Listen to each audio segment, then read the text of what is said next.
Vem cá! Vem cá! Vem cá! Vem cá! Vem cá! Bom dia, gente! Neste sábado maravilhoso aqui no Vem Cá, o podcast onde a gente pode falar de qualquer assunto com qualquer pessoa. E hoje nós vamos falar de piracicabanos espalhados pelo mundo e que nos enchem de orgulho. Para mim, ele é o irmão superstar da minha amiga Elô. Para muitos, ele é um jovem bailarino piracicabano, solista na África do Sul. Para todos nós, ele é a prova viva de que acreditar nos seus sonhos e ter foco no seu objetivo nunca é em vão. Você pode chegar aonde você quiser, mas para isso precisa de comprometimento com o seu próprio sucesso. Nosso bate-papo de hoje é com Ivan Domiciano. Bom dia, Ivan, aí do outro lado do mundo. Bom dia! Olha só, preparei um textinho especial. Elô deve estar orgulhosa. E se ela não estiver assistindo, eu já dou uns tabefe lá a hora que eu for fazer minhas unhas com ela. Ivan, nosso podcast, ele é um bate-papo, né? E eu quero chegar até onde você está hoje, mas eu acredito, tenho certeza que tem muita história para contar. Quem que é o Ivan Domiciano? Conta um pouco da onde você veio. Bom dia a todos, então. Adorei a introdução. Eu sou o filho caçula. Sabe o que todas essas pessoas têm em comum? O amor pelo voluntariado. Artista desde Festa criança, das Nações 2000. Mas eu não sou bailarino desde sempre, como todo mundo pensa. Eu fui uma criança, tive uma infância muito gostosa em Piracicaba.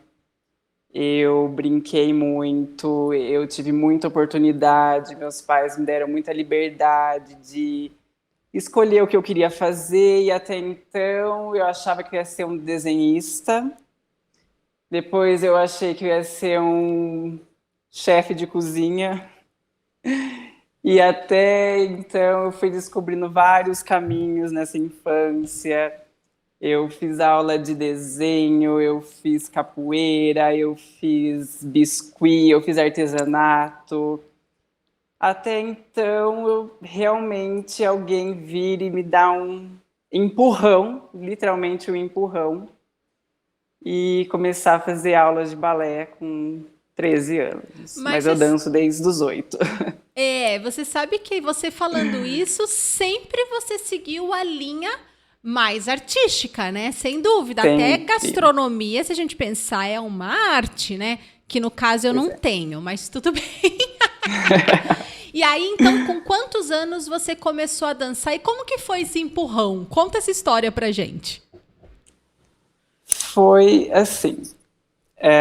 Tinha uma voluntária no nosso bairro. E ela decidiu criar um grupo de Chiquititas Cover. Na época era febre, todo mundo assistia novela, todo mundo gostava.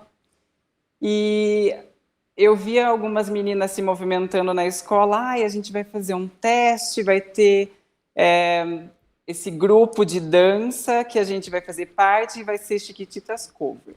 Eu amava a novela, eu amava dançar. Aí eu falei, nossa, eu quero entrar também, será que eu posso fazer? Só que eu só tinha 7 anos. E para começar, só podia com 8. Okay. Então eu fui para minha mãe e falei, mãe, eu posso entrar nesse grupo quando eu fizer 8 anos? Aí minha mãe falou, quando você fizer 8 anos, você pode. Então no bairro eu tinha 2 amigas, elas eram mais velhas que eu. E eu fiz 8 anos e aí elas falaram, vai ter teste para entrar nesse grupo. Eu falei, nossa, agora é minha chance, eu sei todas as coreografias, eu só vou chegar lá, dançar e eu vou entrar. É isso, né? Então, os testes eram nos sábados, às 2h da tarde. Então, eu tinha essas 2 amigas do bairro, elas eram primas, e elas iam me chamar e eu ia pro teste, que era na minha escola, que eu sempre morei muito perto da escola, são 5 minutos andando. Em Tupi, né? Detalhe. Em Tupi, isso, na escola Pedro de Melo. Então, as minhas amigas vinham, a Gabriela e a prima dela. Quem que é? Gabriela e a Débora. E aí, eu falei, gente, fiz o teste, não aconteceu nada, não passei. E ela falou, hoje não. Não passou? A coreógrafa. Próximo sábado, eu fui tentar de novo. Não, hoje não. Eu fui no próximo. Não, hoje não. Eu fui no próximo, e no próximo, e no próximo, e no próximo. E sempre era não. Hoje Isso não, Ivan. Com 8 anos, hein, Ivan? Olha a persistência e o foco que eu falei no começo aí. Muito louco e isso. eu nunca passava. Tinham outros meninos que chegaram a passar. E o grupo já estava formado e eu falei, gente, eu nunca vou conseguir entrar. Mas eu falei, eu não vou desistir. Então chegava dias que as meninas tinham já ensaio e não tinha teste. Eu ia lá, eu ficava olhando elas fazerem do lado de fora do portão e eu não entrava. Mas eu fui de novo. Aí a coreógrafa, a Edna, ela chegou para mim e falou assim, hoje você vai passar, hoje você passou.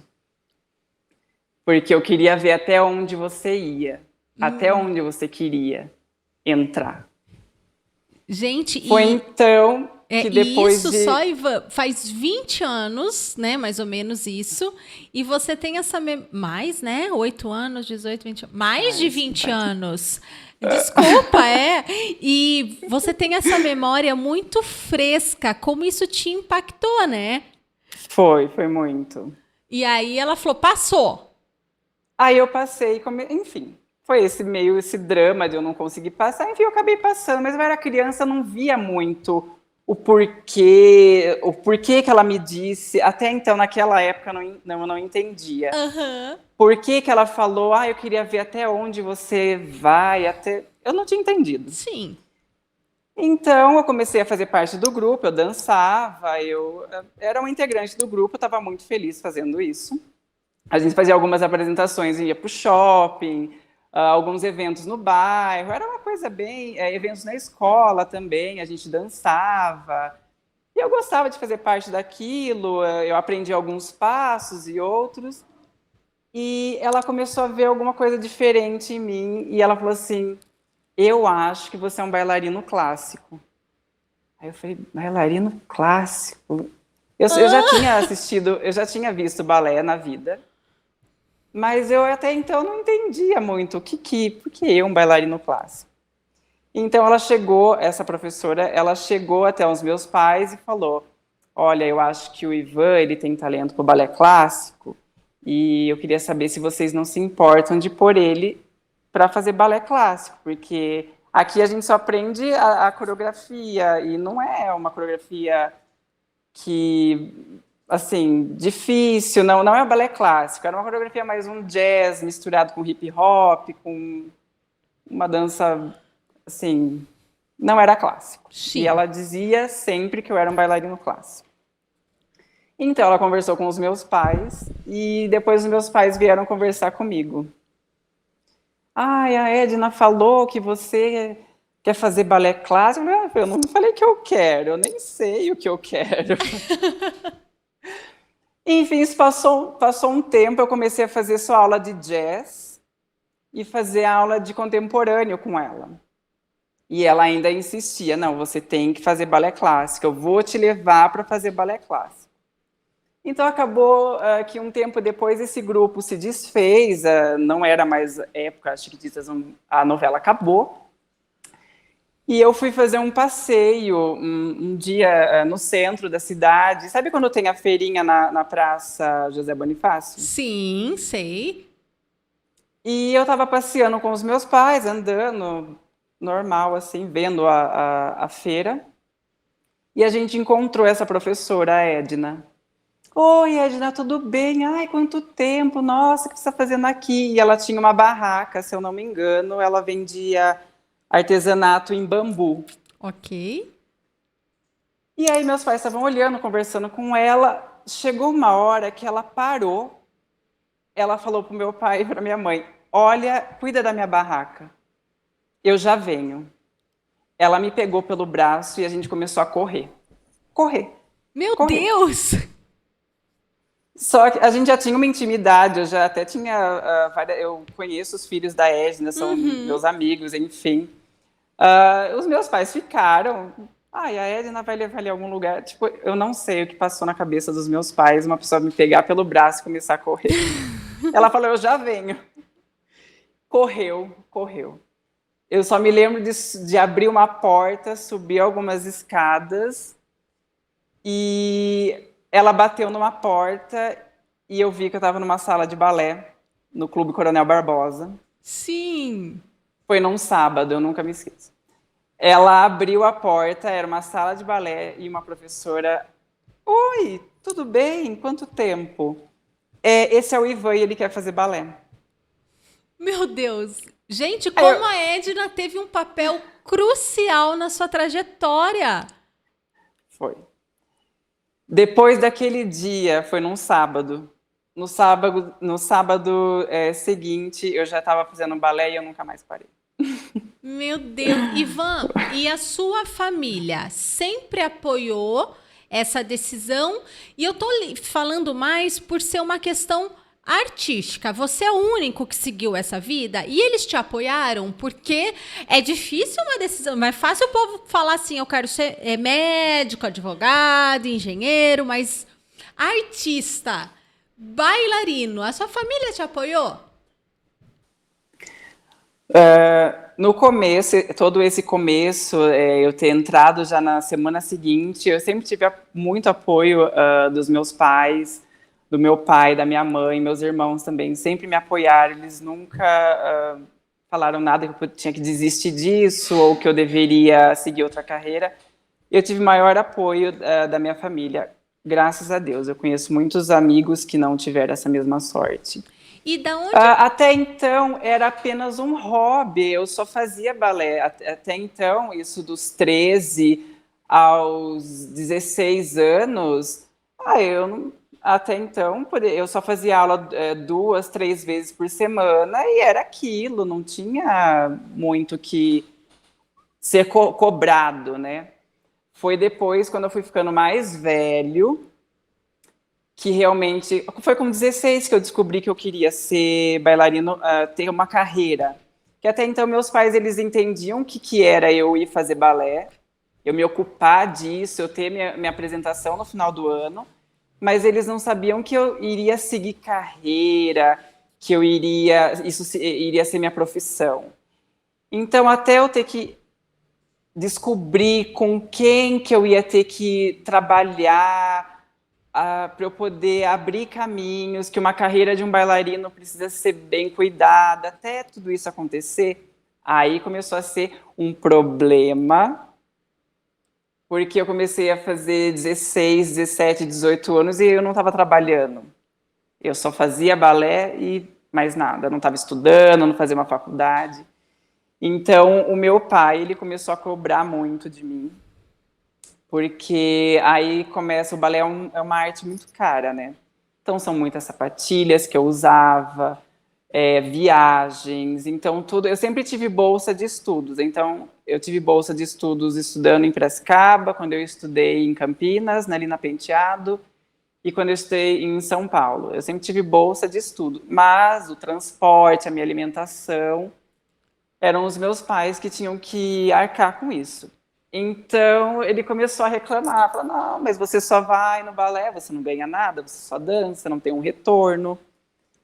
Então, eu comecei a ir para as competições e falar, bom, já que eu vou para alguma competição, pelo menos, o mínimo que eu tenho que fazer é ganhar. Para mostrar para o meu pai que é o que eu quero, eu tenho talento, eu vou provar para ele que, além de tudo, eu vou ser o melhor que eu posso ser. Então, tinha dia que eu ia para a competição, às 8 da manhã, voltava às 10 da noite, porque não era na cidade, era fora, em São Paulo. Aí eu falei, eu tenho que voltar pelo menos com um troféu para o meu pai poder entender que eu vou para... Isso vai ter um retorno. Então, eu ia para a competição, eu só queria ganhar. Sim. Eu só queria provar para ele, olha, pelo menos eu ganhei, né, além de tudo. Então ele começou a entender e incentivar, porque até então, como eu disse, era só um hobby. Ninguém sabia onde isso ia dar. E você... Então eu ganhei competições, prêmios, alguns prêmios dentro da academia, prêmios internos na academia, aluno destaque, essas coisas. Então isso deixava ele bem feliz. E quando o hobby se tornou de fato uma profissão, no sentido também de remuneração para você, quando isso aconteceu? Foi quando eu fiz, mas acho que entre 17 e 18 anos, eu já tinha entrado na companhia de dança de Piracicaba, a CEDAM, e a minha diretora Camila, eu perguntei para ela, será que eu tenho chance de ir para fora do país? Eu não sei. Será que eu só sirvo para dançar aqui? Será que eu não sabia nada, eu era tão ingênua. E ela falou, você tem chance, sim, você tem que só trabalhar mais. Aí eu comecei a fazer aula todo dia com ela. Já não basta provar para o meu pai, agora eu tenho que trabalhar ainda mais, porque alguma coisa eu quero lá que eu não sei exatamente o quê. Exatamente. E aí, então, a gente estava trabalhando na companhia, só que eu precisava assim, é difícil você ser um bailarino no Brasil e em Piracicaba, que é no interior. Então, eu precisava, na época, dançar bem, fazer os meus planos para ir para fora, porque até então um bailarino, na minha cabeça na época, eu só iria ser reconhecido, eu só ia ter um reconhecimento se eu fosse estudar fora ou trabalhar em alguma companhia fora do Brasil. Como eu já tinha visto alguns exemplos perto de mim, na cidade, alguns amigos. Então, a Camila falou assim, olha, você vai para Brasília, eu vou te preparar para ir para Brasília, que tem um seminário internacional de dança. Na época, eu acho que era o 20º. Isso, era o 20º. Então, a companhia, a CEDAM, foi convidada para dançar. Isso foi em 2010. 2010. A gente recebeu esse convite e eu sabia que ir até Brasília ia me abrir portas, era uma grande oportunidade, porque todos os bailarinos tentam ir para Brasília para ganhar uma bolsa de estudos, porque vários coreógrafos e professores internacionais vão para esse seminário. E esse seminário, tudo é avaliado a sua aula, o seu comportamento, é avaliado como você dança, como você aprende a coreografia, é tipo como você se uma porta. seletiva, é isso? É uma seletiva, e os professores são os olheiros, né? Então eles vão escolher quem eles vão dar uma bolsa de estudos. Então eu me preparei, eu acho que eu me preparei uns 6 meses antes para ir até Brasília, fazendo aula todo dia, ensaiando todo dia. Tinha dia que eu saía de casa na hora do almoço e eu voltava só às 10 da noite. Eu tinha 3 aulas por dia. Então, foi bem intensivo essa preparação. Eu tinha que ensaiar 2 coreografias para apresentar. E eu falei para minha mãe, eu falei, olha, mãe, eu vou para esse festival que é o meu sonho, e se eu tenho a possibilidade de eu ganhar uma bolsa de estudos, e aí eu vou para fora do país. A minha mãe falou, tá bom, Iva, vai. Não deu muita crença para você, não, hein? Vai. Aí eu falei, eu expliquei, eu falei, mãe, se eu ganhar essa bolsa de estudos, normalmente as bolsas nos Estados Unidos ou na Europa, elas começam a partir de setembro. E isso o festival era julho. Meu Deus. A minha mãe, eu acho que ela só apenas escutou o que eu tinha para falar. E ela, Silvia, vai. Mãe sendo mãe. Isso. Então, eu cheguei na primeira semana, eu dancei e eu fui um dos primeiros a ganhar a primeira bolsa Meu do Deus! estudo. Aí eu ganhei uma bolsa para ir para o Canadá, para estudar no Go Ballet. Aí eu liguei, mãe, eu ganhei uma bolsa Meu de estudos, Meu! não é uma bolsa qualquer. Ai, mas e agora? O que você tem que fazer? Tem que esperar. Tem que ver o que eles vão me oferecer, o que eu posso fazer, se é uma bolsa integral, se eles pagam alimentação, moradia, enfim. Ganhei a primeira bolsa na primeira semana. Na segunda semana, um dos coreógrafos e professores me chamou para uma conversa. Eu gostaria de conversar com você. Então, eu saí da minha aula e fui conversar com esse professor. E ele me ofereceu uma bolsa de estudos para o Ballet Conservatório em St. Pölten, na Áustria. E aí foi então que tudo começou. Foi que eu aceitei a bolsa dele, a proposta era bem melhor. E eu fiquei 1 ano na Áustria estudando. Sim, era aí que eu ia chegar, porque eu li isso na sua biografia, né? Que a África do Sul não era o primeiro país, né? Não foi o primeiro país que você conheceu e vivenciou o balé. Que foi a Áustria, na verdade, né? Aos 18 anos, se eu estiver certa na minha leitura. Como foi essa experiência na Áustria daí? Foi uma loucura, porque a gente, do nada, eu cheguei em casa, expliquei para minha mãe essa bolsa, o que eles ofereceram, e foi uma correria. Fazer passaporte, e mala, e visto. E o idioma, Ivan? O idioma, enfim, eu já não falava inglês na época, falava muito pouco. Eu cheguei na Áustria, eu fiquei louco, porque eu fiquei no aeroporto, ninguém foi me buscar, não tinha internet, a comunicação que a gente tem hoje em dia. 18 anos, meu Deus. Com 18, isso, sozinho, a primeira vez fora do país, sozinho. Enfim, a viagem foi uma loucura. Eu cheguei no aeroporto, ninguém foi me buscar. Eu consegui encontrar um táxi, alguém que falava espanhol. Eu até então sabia falar um pouco de espanhol. Ai, foi difícil. Bem, enfim, eu cheguei, eu tive a primeira semana e eu queria ir embora. Imagino. Na primeira semana. Foi um choque. Eu achei que estava preparado. Não, é o que eu quero, é meu sonho, eu quero morar fora, eu quero estudar, eu quero dançar.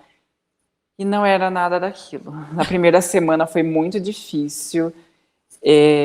Tinha alguns brasileiros comigo, mas era a mesma coisa que estivesse sozinho nessa primeira semana. Foi bem difícil.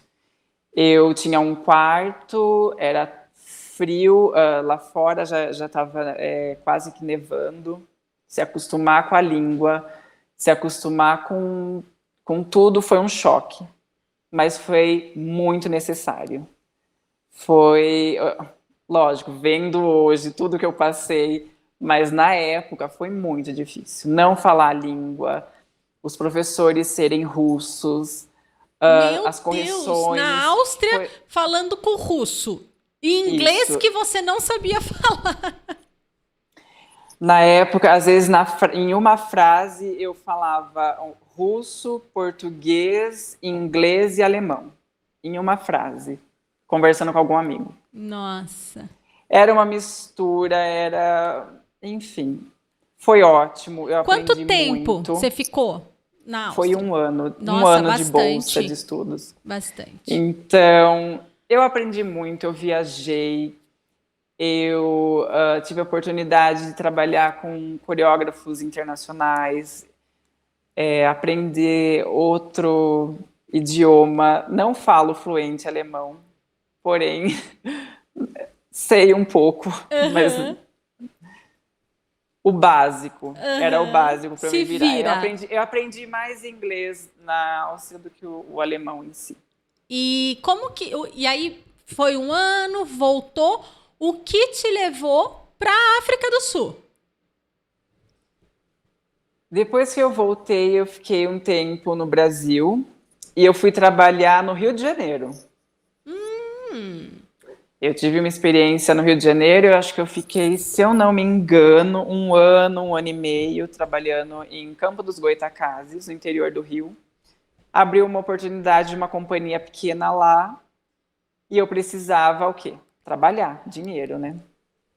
Fui para essa companhia, dancei, foi uma experiência ótima também, era uma companhia pequena, a gente trabalhava acho que 6 horas por dia. Tive a oportunidade de trabalhar com coreógrafos ótimos também do Brasil e também de Cuba.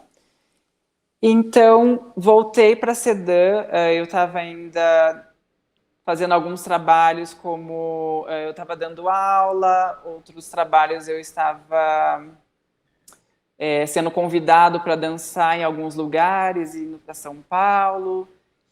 E aí eu decidi, falei, meu Deus, eu preciso mandar o meu material, eu preciso fazer outra audição, eu preciso, né, acho que eu consigo um emprego de novo. Enfim, eu mandei material para mais de 30 companhias. Foi então que eu recebo um e-mail que eu nem lembrava que eu tinha mandado meu material para a África do Sul. Eu mandei esse material, eu acho que eu mandei em fevereiro, e eles me responderam apenas em novembro. Nossa, um tempão depois. Eu não lembrava. E aí eu falei, meu Deus, o que eu vou fazer? O que eu faço? Recebi outras propostas, porém, uma parte da história, eu tenho uma namorada. Sim! Que é a Monique. Eu não lembrava o nome dela, a Monique, né? Isso. E a gente tinha mandado material junto e a gente queria trabalhar junto. Então a gente falou, como que a gente vai conseguir passar os dois numa mesma companhia? Então a gente ficou pensando, como que a gente vai fazer isso? Então a gente falou, vamos mandar material para todas as companhias que a gente conseguir. O que é o material? Você manda seu currículo, foto e um vídeo dançando.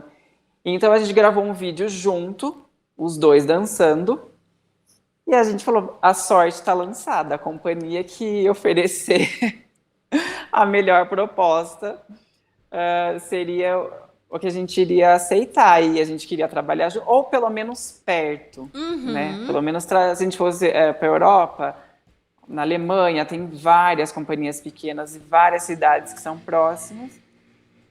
Enfim, recebemos algumas propostas e fomos avaliar qual era essa proposta, o que essa proposta dava de melhor, o que essa não. Algumas a Monique passou sozinha, outras eu passei sozinho. Enfim, escolhemos a África do Sul. A África do Sul vocês passaram juntos, então vocês foram juntos. Dan, Viemos vamos pro juntos. comercial e aí nós vamos entrar um pouco na rotina deles na África do Sul. Seu Madeu Sucos, o suco de verdade. Localizado na rua Doutor Paulo Pinto, 1041, no bairro São Dimas, em Piracicaba, a casa de bebida saudável e nutritiva oferece mais de 30 sabores e sem nenhum aditivo ou açúcar. Faça seu pedido pelo WhatsApp 19 99987 3137. Experimente e se surpreenda. É suco natural, é suco de verdade. É isso aí. Vocês ouviram aí o que o Enzo falou. É suco natural. É suco de verdade. Seu Madeu Sucos. Acompanhe ele lá no Instagram. @Seu Madeu Sucos, que fica lá no São Dimas. A loja fica na rua Doutor Paulo Pinto, 1041. Passa lá, são mais de 20 sabores para você se deliciar com uma bebida saudável. Vamos voltar ao nosso papo aqui com o Ivan, que está lá na África do Sul. Ivan, e como que é? Vamos agora para a parte prática nesse bloco. Como que é a sua rotina aí de trabalho?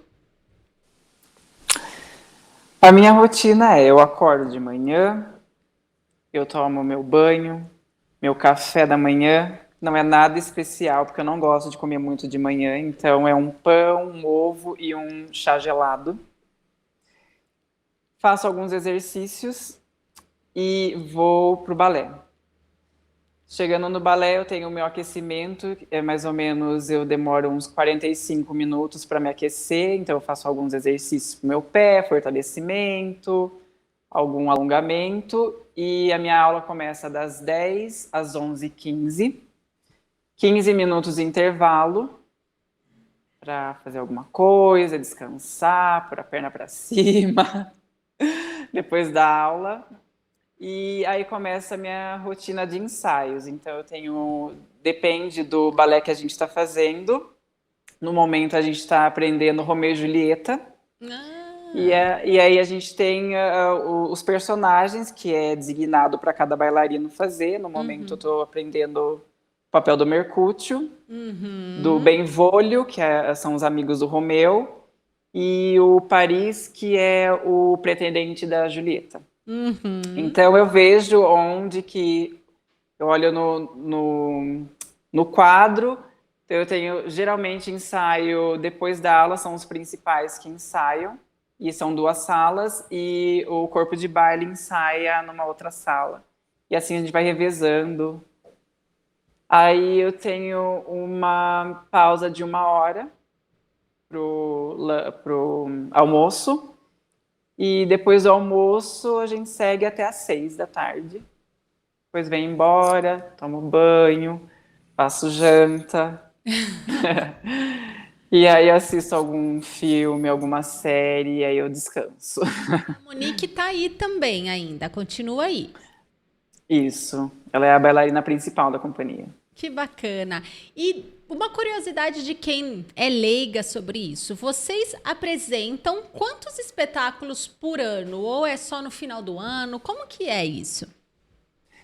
A companhia, geralmente, temos 4 temporadas. Então, por exemplo, no começo do ano, de janeiro, fevereiro e março, a gente aprende um balé, apresenta em abril. Tem uma semana de descanso e os shows geralmente são 10 shows, 10 apresentações. Certo. São 2 semanas. Essas apresentações, sexta, sábado e domingo. Essas apresentações você faz em Joanesburgo ou você roda outras cidades, enfim? Essas 4 temporadas são parte do teatro. Eu trabalho no Joburg Ballet, mas tem o Joburg Theater, que é o teatro de Joanesburgo. É tudo junto, as nossas salas são dentro é o mesmo prédio. Então o teatro é do lado das nossas salas. É bem perto, a gente trabalha no mesmo prédio.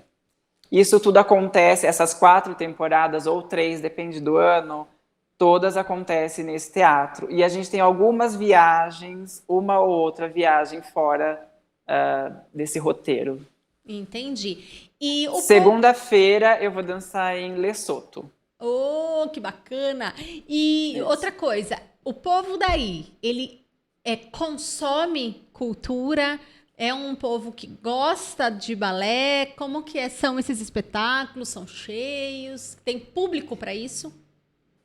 Eu não imaginava que aqui na África do Sul o público para o balé clássico fosse tão fiel. Posso dizer que eles são muito fiéis. A gente tem um público muito grande, muito, muito fiel. São várias pessoas que agora, eu tô 7 anos aqui. Sim. 7 anos eu sei as pessoas que vêm assistir e é um carinho tão grande que a gente recebe mensagens ou as pessoas mesmo vêm até mim e falam: quando que vai ser o seu show? O meu show vai ser sábado às 3 da tarde. Então eu vou comprar ingresso pro seu show. Então eu sei que quando a minha apresentação, eu vou ter algum amigo, eu vou ter algum, vamos dizer, eles são fãs, algum fã que vai estar assistindo o meu show. porque eu não tenho família aqui. Sim, aí te Então, acolhe, né, de alguma forma. é um acolhimento, é muito gostoso, assim, e sempre os espetáculos são cheios, porque eles realmente gostam muito do balé clássico. E aí, Então, às vezes, a gente faz até uma temporada, 8 shows, às vezes tem que fazer 10 shows, porque eles pedem para fazer mais shows, para poder assistir. que bacana. Senão, às vezes, esgota que bacana, os ingressos. Ivan, que bacana. Como a gente precisa estimular, né, a cultura aqui no nosso país. Agora, Isso. me fala um pouquinho da sua experiência vivida como pessoa num país aí diferente, numa cidade diferente. E quais são os maiores desafios, né? Porque eles sempre existem, isso é natural. Sempre. Aqui o clima é bem parecido com o clima do Brasil. Quando é calor, é muito calor. E frio aqui é muito frio. Agora está começando a esfriar, então Sim. até se acostumar, vamos dizer, com a temperatura daqui, com o clima. O frio é bem frio. Comida. Foi muito difícil para mim me adaptar com comida aqui. É tão diferente? É que assim, aqui tudo é muito diferente, porque são várias culturas em um lugar. Eles falam 11 línguas aqui. Meu então, Deus!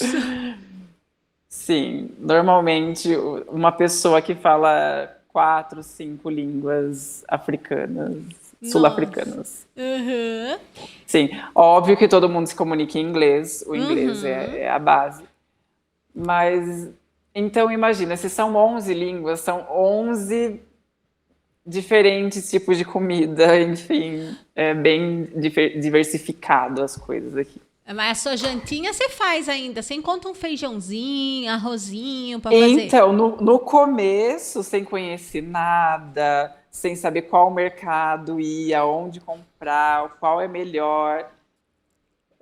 Foi difícil, até eu descobrir aonde, enfim.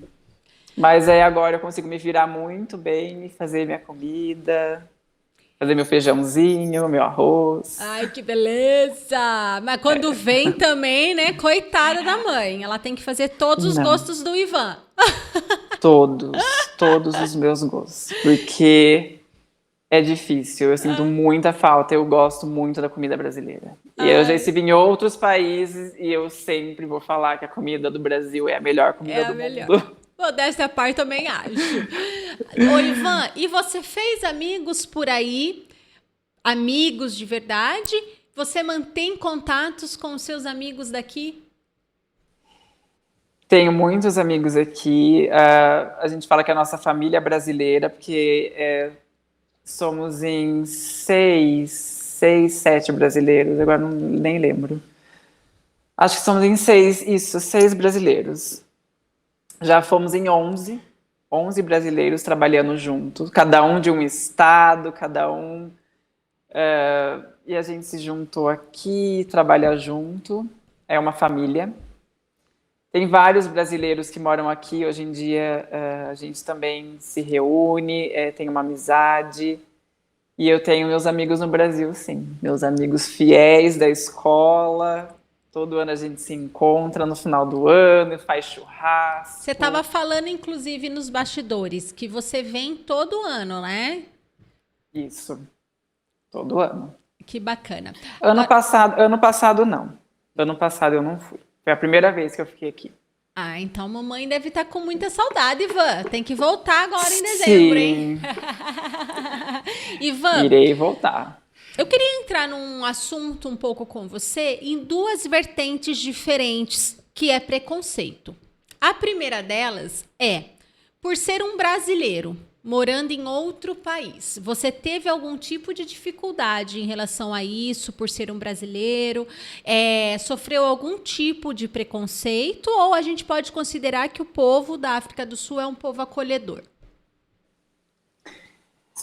Ai, é difícil, porque não vou falar que é fácil, eu não vou mentir, falar, ai, não, é maravilhoso, qualquer lugar do mundo vai receber. Não é assim, porque eu sou um brasileiro que tô tomando o lugar, eu vou dizer bem assim, eu tô tomando o lugar de um sul-africano. Sim. Então, quando vem uma pessoa de fora, é difícil no começo. No começo é difícil, mas depois as coisas se ajeitam. Depois você vai Como que pegando você amizade. quebra essa barreira, enfim? Como que você... O que você pode indicar para quem está pensando e acha que é tudo uma maravilha e a gente está vendo que são desafiadores mesmo? Não é fácil, porque principalmente pelo fato de eu ter chegado aqui como solista. Solista é um cargo que, bom, depende da companhia. Cada companhia trabalha de uma maneira, mas geralmente é aspirante, júnior corpo de baile, corpo de baile sênior e solista. E Solista sênior e principal. Ok. Normalmente as pessoas chegam numa companhia como corpo de baile. Como eu cheguei na minha idade, normalmente as pessoas recebem esse cargo de corpo de baile. Mas eu cheguei como solista, e como você chega como solista, as pessoas já não te olham tão bem, porque as pessoas querem... como eu posso dizer? É como se fosse uma novela. Todo mundo quer fazer o papel principal. Uhum. Todo mundo quer ser protagonista. É o filme todo Cisne Negro, um negócio assim. Isso, é difícil, porque a arte, principalmente o balé, é muito ego, né? A gente quer sempre... As pessoas querem aparecer sempre, as pessoas sempre querem ser o destaque, as pessoas querem sempre... Isso é uma coisa que, para mim, eu nunca liguei para isso. Quem me conhece sabe, eu nunca liguei para papel. Eu posso fazer a árvore, eu posso fazer o príncipe. Eu vou fazer do mesmo jeito. Eu vou pôr... isso é uma coisa que até os meus diretores já me elogiaram. Ivan, a gente sabe, a gente te coloca para fazer um papel, você dá tudo de si para esse papel. A gente coloca você para fazer tal coisa e você nunca reclama, você nunca vem aqui pedir para dançar algum papel, você sempre aceita o que a gente te coloca. Por um lado é bom, para o outro não. Enfim, mas é assim que eu gosto de trabalhar, eu não gosto de pedir papel. Mas o fato de chegar na companhia já como solista, eu tive alguns... Não foram problemas, mas até me adaptar com as pessoas... te olhando, te julgando, você tem que estar focado. É isso, sempre ali a minha abertura falando de foco. É o foco, você tem que ter o foco. Não ligar que vão falar, sempre vão falar. Se você quiser, vão falar, e se você não quiser, também vão falar. É isso mesmo. Ivan, e passando para um outro lado de preconceito, como foi um menino usar sapatilhas? Você já sofreu preconceito por ser um bailarino? Já, muito. Mas assim, eu escondi algum tempo, quando eu comecei na escola dos meus amigos, eu tinha que fazer aula de manhã na escola, mas eu já tinha que estar com a sapatilha e o meu uniforme dentro da minha bolsa, porque eu ia direto para o balé.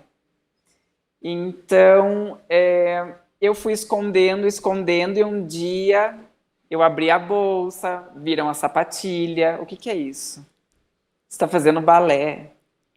Não acredito. Não, você não está fazendo balé, não. E para lidar com essa situação, aí um dia eu falei, não, vou falar para todo mundo, não, vocês querem saber? Eu estou fazendo balé, eu faço balé 3 vezes por semana, já faz algum tempo. Já deixa eu jogar logo isso daqui. E quando alguém vinha com alguma graça, alguma coisa, sempre tem uma piada, outra para fazer, eu sempre falava, você já fez? Você não conhece. Então eu vou te mostrar como que é. E sempre que eu tive oportunidade na escola, sabe quando a professora dá algum trabalho? Vamos fazer um trabalho. E aí uma vez foi um trabalho, o que você queria ser quando crescer. Então tinha que ir lá na frente apresentar esse trabalho. E eu apresentei o que era um bailarino clássico, como que era o trabalho de um bailarino clássico. Todo mundo ficou, meu Deus, o que é isso? Então aí foi a minha maneira de educar as pessoas, porque a pessoa que vem e tira sarro, faz uma piada, é uma pessoa que não tem a informação, né? Exato. Ela nunca viu. Eu falei, gente, eu não uso saia, minha sapatilha não é rosa, eu tenho um uniforme, no balé precisa de um príncipe, a história não é só feita de princesas, e é aquela coisa. Sim. Aí eu fui educando os meus amigos a Ô, Ivan, e aceitar. E hoje, atualmente, não falo exatamente direto a você, mas de forma geral, ainda existe preconceito ou agora as pessoas já estão acostumadas, se é isso a palavra, ou se elas deveriam ou não ser, né? Porque o que tem a ver com a vida delas? Enfim. Pois é. Mas ainda existe ou já não mais? Existe. Eu não vou mentir, eu não vou falar, não, melhorou? Melhorou, mas ainda existe um preconceito, com certeza. Algum menino já deve ter tentado fazer balé e alguém deve ter falado, mas isso é coisa para menina. Enfim, eu acredito que melhorou e está melhor, as pessoas estão com a mente mais aberta, ainda mais agora, tem tantas maneiras agora as pessoas, porque balé era uma coisa que ninguém via na TV. Sim. Via na TV, assim, uma vez ou outra. Mas porque o balé é uma arte de se ver ao vivo, né? Sim. Então as pessoas não têm muitas essa oportunidade de ir até o teatro, porque as pessoas pensam, o teatro, eu tenho que me vestir muito bem, eu não tenho dinheiro. É uma arte elitizada, então eu penso que aí tem essa barreira que a pessoa ela não conhece porque ela não foi até lá, porque ela tem um receio de ir até o teatro. Mas eu acho que hoje em dia, né, tecnologia, tem tanta coisa, né? É verdade. Tanta maneira de ver. Ivan, e pra gente encerrar, porque a gente já tá falando há quase 1 hora aqui, nosso time já tá dando, foi muito gostoso. Nossa. Mas para encerrar, a minha última pergunta para você. Existe não me vem outra palavra que não seja um tempo de validade para ser um bailarino? E como você se mantém em alta, fisicamente falando mesmo? Isso é muito pessoal, é muito particular de bailarino para bailarino.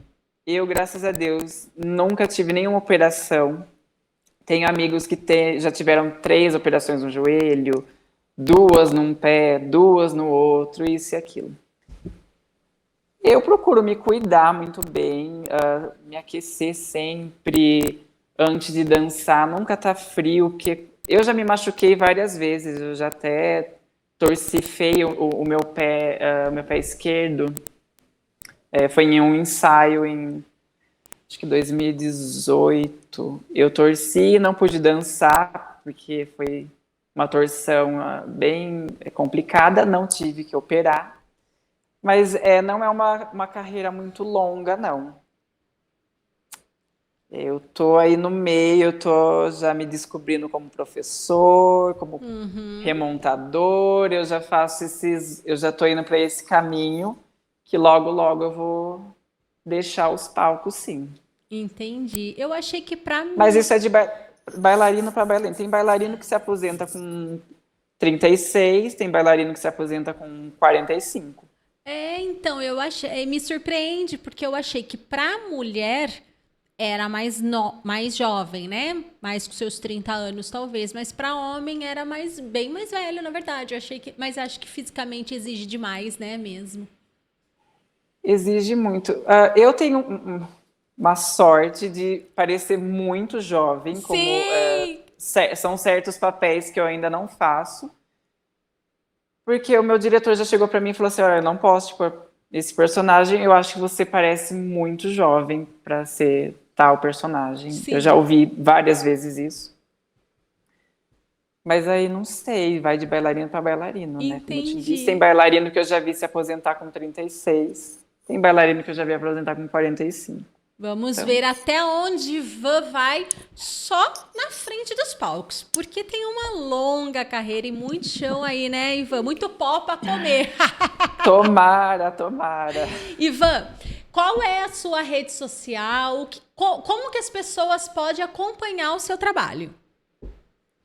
Olha, eu tenho o Facebook, Ivan Domiciano. Eu tenho meu Instagram, Domiciano Ivan. E agora eu descobri essa coisa do TikTok. Já tô te seguindo. Eu não tinha. Eu tô aos poucos postando algumas coisas no TikTok. Vocês podem me encontrar no TikTok agora. Ah lá, então bora lá, gente. Facebook, Instagram ou no TikTok do Ivan Domiciano. Ivan, eu quero agradecer você demais pela sua disponibilidade. Eu sei que a tua agenda aí é bastante corrida. Quando vier para Piracicaba, venha tomar um café comigo. Quero bater mais papo com você. Com certeza, foi um prazer. Muito obrigada pelo convite. Muito obrigada à Rádio Metropolitana. Foi um prazer. Obrigada, Ivan. Um beijo para Monique. Um beijo, Elô, que ficou até o final desse episódio. Gente, para vocês que estão aqui também com a gente, muito obrigado pela audiência de todos vocês. Um abraço e até o próximo sábado. Tchau! Vem cá! Vem cá! Vem cá! Vem cá! Vem cá! Vem cá! Vem cá! Vem cá! Vem cá! Vem cá! Vem cá!